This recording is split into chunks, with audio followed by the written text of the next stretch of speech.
ಟಿಪ್ಪು ಸುಲ್ತಾನ್ ಹೆಸರಿಡ್ತಾರಂತ ಏನೋ ಕಾಂಗ್ರೆಸ್ಸಿನ ಮುಖಂಡರಿಗೆ ಟಿಪ್ಪು, ಔರಂಗಜೇಬ್, ಬಾಬರ್ ಇಂಥ ಮತಾಂಧರು, ದೇಶದ್ರೋಹಿಗಳು, ಹಿಂದೂ ದೇವಸ್ಥಾನವನ್ನು ಕೆಡವಿದಂಥವರು ಮತ್ತು ಗಜನಿ ಮೊಹಮ್ಮದ್ ಕೊಳ್ಳೆ ಹೊಡೆದು ಅಂಥವ್ರ ಹೆಸರುಗಳು ಮಾತ್ರ ನೆನಪಾಗ್ತವೆ. ಮೊನ್ನೆ ಅಧಿವೇಶನದಲ್ಲಿ ಬೆಳಗಾಂ ಕಿತ್ತೂರಾಣಿ ಚೆನ್ನಮ್ಮ, ಹುಬ್ಬಳ್ಳಿ ಸಂಗೊಳ್ಳಿ ರಾಯಣ್ಣ, ಬಿಜಾಪುರ ಬಸವಣ್ಣ, ಶಿವಮೊಗ್ಗ ಏರ್ಪೋರ್ಟ್ ರಚನೆ ಮಾಡಿದ್ದು ಸನ್ಮಾನ್ಯ ಯಡಿಯೂರಪ್ಪದವರು.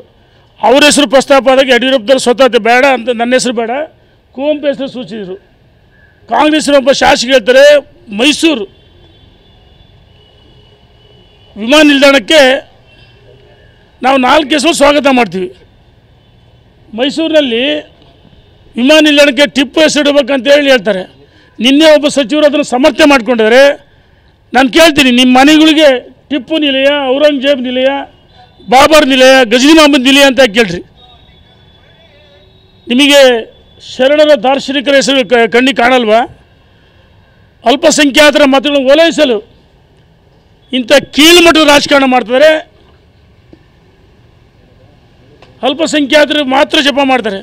ನೋಡಿ, ಸಿದ್ದರಾಮಯ್ಯ 10,000 ಕೋಟಿ ಅಂತ ಹೇಳಿದರು, ಅವರು ಅಲ್ಪಸಂಖ್ಯಾತರು ಜಪ ಮಾಡ್ತಾರೆ. ಹಿಂದೆ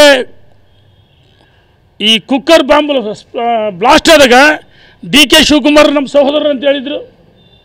ಇದನ್ಯಾವುದೂ ಅವರು ಇದೆಲ್ಲವನ್ನು ಲಘುವಾಗಿ ಪರಿಗಣಿಸ್ತಾರೆ. ನಾನು ಹೇಳ್ತೀನಿ ಕಾಂಗ್ರೆಸ್ಸಿನ ಮುಖಂಡರಿಗೆ, ನಿಮ್ಮ ಮನೆಗಳ ಮುಂದೆ, ನಿಮ್ಮ ಮನೆಗಳಿಗೆ, ನಿಮ್ಮ ಕಚೇರಿಗಳಲ್ಲಿ ಟಿಪ್ಪು ಅವ್ರ ಭಾವಚಿ ಬೇರೆ ಎಲ್ಲ ಭಾವಚಿತ್ರ ಕೇಳ್ರಿ.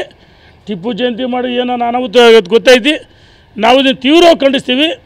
ನೀವೇನಾದರೂ ನೋಡಿ, ಒಂದು ಮಹಾರಾಜರು ಅವರು ಕನ್ನಂಬಾಡಿ ಕಟ್ಟಿದ್ರು, ರೈತರಿಗೋಸ್ಕರ ಜಲಾಶಯ ಕಟ್ಟಿದ್ರು, ಮತ್ತು ರೈತರಿಗೆ ಎಷ್ಟು ಭೂಮಿ ದಾನ ಮಾಡಿದ್ದಾರೆ.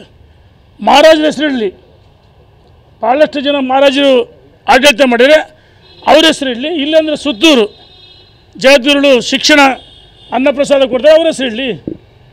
ಟಿಪ್ಪು ಜಯಂತಿ ಏನಾದ್ರು ಟಿಪ್ಪು ಹೆಸರಿಟ್ಟರೆ ದೊಡ್ಡ ಕ್ರಾಂತಿ ಆಗುತ್ತೆ.